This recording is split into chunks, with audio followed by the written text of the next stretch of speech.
Hacking attacks in 2014. Now there's concerns that 2015, this year, could be even worse.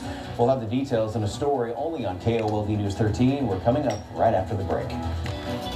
Well, if you thought the hacks of 2014 were bad, experts say 2015 could be even worse. They say that hackers are getting more sophisticated and predict they will go after even bigger targets. So what are those targets and how can you help protect yourself? KOLD News 13's Jenna Lee has the story.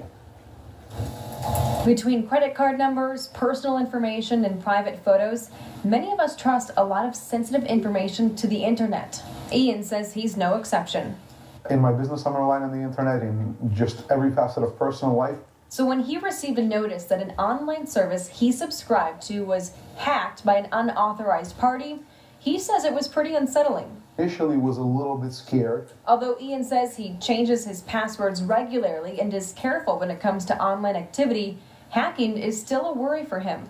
They can do a lot of damage, and they can do it fairly quickly. Experts say Ian is right to be concerned. We expect cybercrime to escalate even more than it has in the past. There's really exponential growth that we're seeing, both in the number of attacks, but also in their sophistication. Patrick Nielsen is a senior security lab researcher. His lab predicts for 2015 that criminals will go after corporations directly looking for the big score, but that doesn't mean it won't affect consumers. It's really clear that an attack on one organization can compromise the privacy and security, confidentiality, and intimacy of hundreds of thousands of people, if not millions. One potential target: financial institutions. Targeting banks directly and targeting automatic teller machines is a couple of things we've seen recently and we expect to see much more of in the future.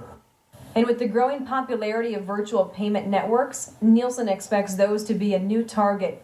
He says it's important for consumers to pay attention to security as best they can. Some technologies will come out and be very secure from the beginning and may not suffer catastrophic attacks. Others will come out without having been tested very much.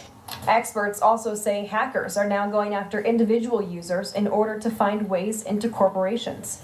So, for example, they will send emails that look like they're a message from my mailroom here, right? And say, hey, we need you to verify this package is real, click this link. And once I click the link, no matter what I do after that, it's downloaded this bad software that gets access to my computer, turns it into a zombie, whole network is infected.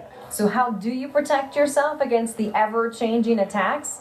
It's very simple things, right? It's the smart password. It's about using a different password at every website. It's about looking at the links before you click on them. The funny part is that we all sound like we're broken records. There's a reason. People aren't listening. People still aren't doing it. And that's where a lot of these hacks are originating.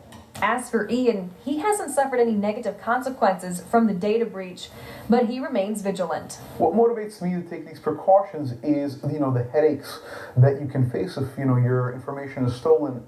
For KOLD News 13, I'm Jenna Lee. All right, thank you, Jenna. Another tip the experts are recommending: use two-factor authentication whenever possible. They say it is much more unlikely that a criminal will be able to get your password and also your phone, which would receive a special PIN in order to get into your account.